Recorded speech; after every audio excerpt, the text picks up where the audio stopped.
हाँ जी, नमस्कार। कैसे हो आप सभी? उम्मीद है बढ़िया होंगे।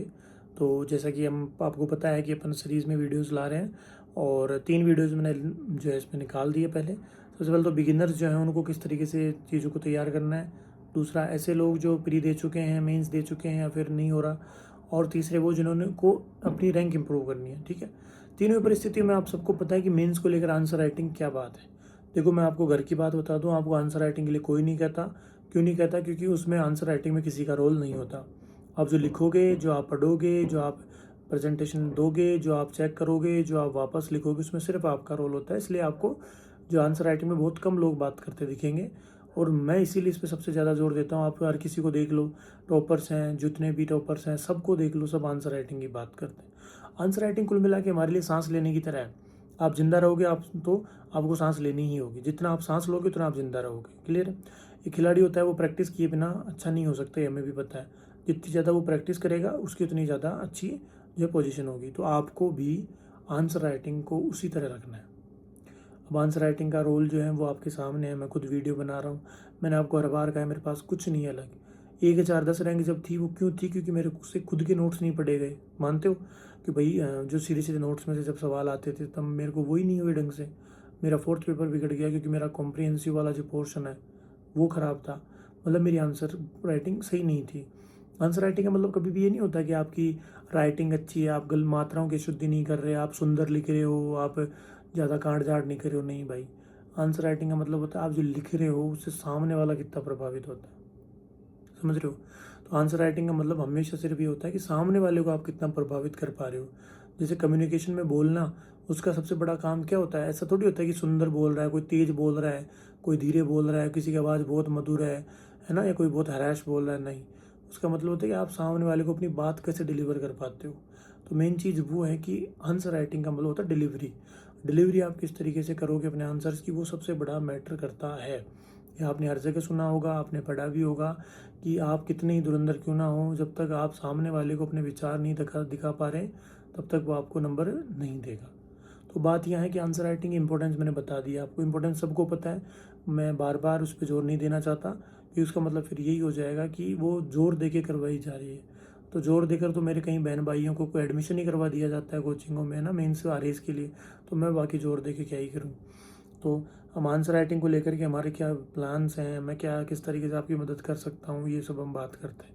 4 महीने तो इसमें साल में हो गए, 2 महीने पिछले में मैंने खूब बात की आंसर राइटिंग की। और मैं सोच रहा हूँ कि भाई उस चीज़ को किस तरीके से आगे बढ़ाया जाए।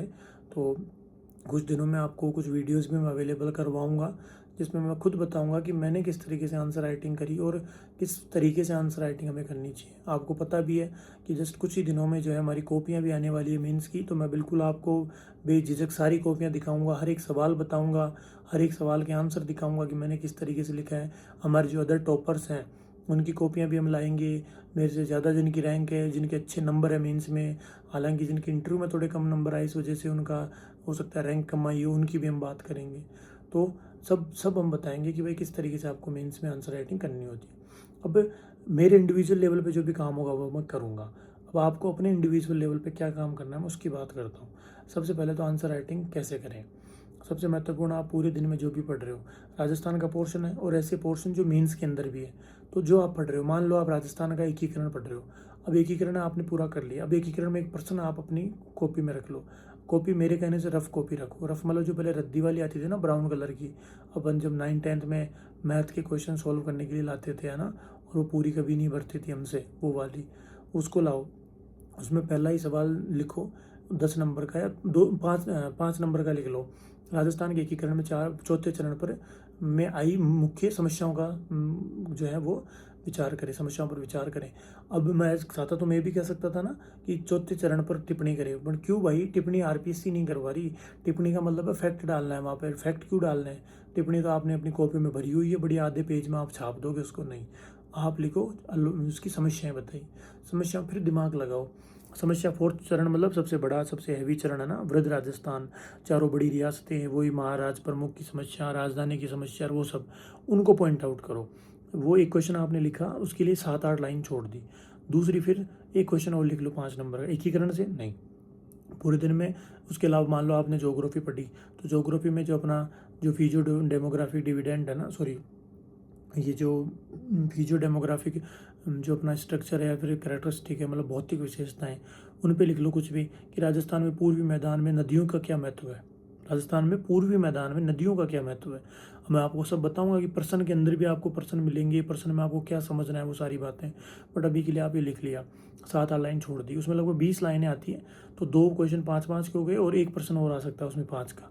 एक प्रश्न मान लो आप राजस्थान आर्ट एंड कल्चर पढ़ रहे हो, आर्ट एंड कल्चर में आपने राजस्थान के लोक देवताओं जो है ना उनका योगदान लिखिए, उस पर 5 नंबर और लिख दिए। एक 10 नंबर का प्रश्न लिख लो, कुछ भी मतलब आप पूरे दिन में मान लो आपने एथिक्स पढ़ी, तो एथिक्स में कि सुकरात के जो विचार है वो किस प्रकार वर्तमान में प्रशासन की समस्याओं को दूर करने में योगदान दे सकते हैं ना, वो आपने लिखा, उसके लिए आपने पूरा पेज छोड़ दिया। तो ये हो गया आपका एक पेज आगे और पीछे, बस इतना ही करना है, बस इतना ही करना है। दूसरे दिन उठते ही सुबह पहले अपनी अपनी के तरीके वॉशरूम जाने से पहले या बाद में उठते ही पानी पिया और टक से बैठ के कॉपी लेके प्रश्नों को लिखो, जैसा समझ में आ रहा है, जितना आ रहा है लिखो, वैसा का वैसा, छोड़ना नहीं है। छूट रहा है कोई बात नहीं, बस कुछ भी बना बनू के लिखो, बट दोनों पेजों को कंप्लीट करो। कर लिया बस, अब वॉशरूम जाओ, फ्री हो। अब क्या करना है, अब वापस आके अब वापस उनको एक बार अपने आंसर्स को देखो। देख लिया, आज के दिन बस देखना है, देख के छोड़ दो। अपने अंदर 5-7 मिनट सोचो कि क्या लिख सकता था, और इसमें और ये हो सकता था, इसमें ऐसे हो सकता था, बस खूब है। बस ये हो गया आपका एक दिन का, आपने अपना धर्म पूरा कर लिया, आपका जो ऋण था वो आपने आज का एक दिन का उतार दिया। अब पूरे दिन दूसरे दिन जो मैं पढ़ूंगा वो भी मैं इसी तरह लिखूंगा। इस तरह 10-20 दिन करते रहो, धीरे धीरे आपको खुद को आइडिया हो जाएगा कि किस पर्सन में मैं और क्या क्या लिख सकता था, किस किस तरह से लिख सकता था, आपको सारी चीज़ों का आइडिया हो जाएगा, है ना। तो इस तरीके से आपको आंसर राइटिंग अपने लेवल पे करनी है, यही करो बस। अभी आप कहोगे क्वेश्चन कहाँ से लाए, क्वेश्चन मैंने बता दिए, चेक कैसे करें, चेक भी मैंने बता दिया। अब चेक करोगे तो थोड़े दिन में तो लगेगा यो कहीं लिख दियो, खुद को पढ़ लिखे हो, खुद नहीं समझ में कौन आ रहे हो, है ना। धीरे धीरे फिर समझ में आने लगेगा, धीरे धीरे अच्छा लगेगा। मेरी एक बात याद रखना, जिस दिन आपको अपना लिखा हुआ अच्छा लगने लगे, जिस दिन आपको अपने लिखे हुए पर प्राउड होने लगे, जिस दिन आप अपना लिखा हुआ किसी और को दिखाने में झिझको नहीं, उस दिन समझ लेना आप रैंक की दौड़ में आ चुके हैं, आप रैंक की दौड़ में आ चुके हैं। फिर से रिपीट करूंगा, जिस दिन आपको सबसे पहली बार ऐसे लगे कि अब मैं अच्छा लिख रहा हूँ, खुद पे प्राउड हो रहा है, बेझिझक लिख पा रहा हूँ, किसी को भी दिखा सकता हूँ, बुरा नहीं लग रहा खुद को कि क्या लिख दिया, उस दिन आप रैंक की दौड़ में आ जाओगे। बस इतना ही करना है। और एक रिपीट करता हूँ, जिस दिन आपने आंसर राइटिंग स्किप करी, जिस दिन आपने आंसर राइटिंग स्किप करी, सिर्फ वीक में एक दिन स्किप करनी है, जो जिस दिन आपको पूरा दिन फ्री रहना है उस दिन, बाकी 6 दिन आंसर राइटिंग होगी। जिस दिन आपने आंसर राइटिंग स्किप करी उस दिन समझ लेना आप एक रैंक पीछे जा चुके हैं, ठीक है। तो जिस दिन आपने आंसर राइटिंग स्किप करी उस दिन आप एक रैंक पीछे जा चुके होंगे। बस इन 2 चीज़ों को ध्यान रखना और करना। 30-40 मिनट लगते हैं भाई, क्या हो जाएगा ज़्यादा से ज़्यादा बताओ। 5 नंबर के 3% है, 10 नंबर का 1% है, मर थोड़ी जाओ, और मर जाओ तो मर जाओ, कोई बात कौन, है ना। रोज़ रोज़ भी तो मर ही रहे हो, तो इससे बेहतर है इस तरह आंसर राइटिंग करो। लगता हो कि नहीं एक साथ नहीं बैठा जा रहा, कोई बात नहीं, दिन में कभी लिख लो, बट मेरे कहने से सुबह के टाइम उठते ही लिखो, उसका कोई तोड़ नहीं होता। ये लिखा मैंने, बस मैंने चेक किया, बात खत्म। अब आंसर राइटिंग में क्या क्या करना है, किस तरह लिखना है, प्रेजेंटेशन क्या होना चाहिए, कहाँ पर फ्लो चार्ट बने, कहाँ पर क्या बने, वो कोई टेंशन नहीं, वो सब बाद की बातें हैं। फ्लो चार्ट के बिना भी नंबर आते हैं, ठीक है। मेरे आंसर कॉपियाँ देखना, बहुत और कम ही चीज़ें मैं उल्टी सीधी यूज़ करता हूँ, बस आपके शब्दों में जोर होना चाहिए। शब्दों में जोर बनेगा आपका न्यूज़पेपर से। न्यूज़पेपर पढ़ो, एडिटोरियल्स पढ़ो, उसमें ना कम से कम आधा पौन घंटा न्यूज़पेपर को भी दो। तो मेरे हिसाब से इतनी बातें इनफ है। अब बाकी किस तरीके से राइटिंग वाइटिंग मैंने बता दिया, कोई मैटर नहीं करता, आप खुद समझ पा रहे हो, इतना इनफ है। सामने वाला बस समझना चाहता है आपके आंसर्स को, उसको कोई सुंदरता से कोई मतलब नहीं है। समय का अभाव भी रहता है, इसलिए आपको थोड़ी स्पीड भी रखनी होती है।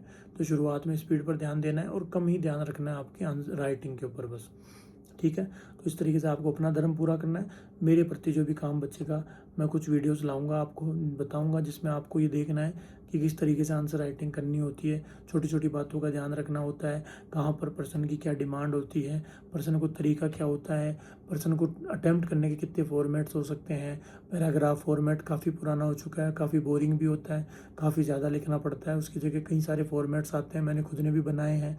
टेबल फॉर्मेट्स होते हैं, फ्लो चार्ट फॉर्मेट्स होते हैं, बहुत सी चीज़ें होती है ना। ये कोई थ्योरी नहीं है, ये प्रैक्टिकल चीज़ें मैंने भी सुनी है हालांकि, बट बहुत ज़्यादा अपने अंदर अडोप्ट करी है। तो आपको भी अडोप्ट करना है। मेरे हिसाब से सारी चीज़ें समझ में आ रही होगी। तो ये सारी बातें हैं, अब नेक्स्ट वीडियो पर फिर वापस लाएंगे। तो आज हमारी वीडियो थी आंसर राइटिंग को लेकर के, जो भी सिर्फ आपके लेवल पे कि आपको आंसर राइटिंग किस तरीके से करनी है। मेरे लेवल पर जो भी काम होगा वो मैं करूँगा, बट आप अपने लेवल पर आंसर राइटिंग मत छोड़ो, है ना। जिन्होंने कोर्स ज्वाइन नहीं किया है 10-5 दिन स्किप कर लो, बाकी फिर स्टार्ट कर देना आंसर राइटिंग, छोड़ना नहीं। जो रैंक इंप्रूव कर रहे हैं आप लोग भी ध्यान देना, आप लोग भी आंसर राइटिंग करना, ठीक है। तो मिलते हैं नेक्स्ट किसी लेक्चर में, छोटी सी क्लास पे वीडियो डाल दूंगा मैं, तब तक अपना ध्यान रखो, धन्यवाद।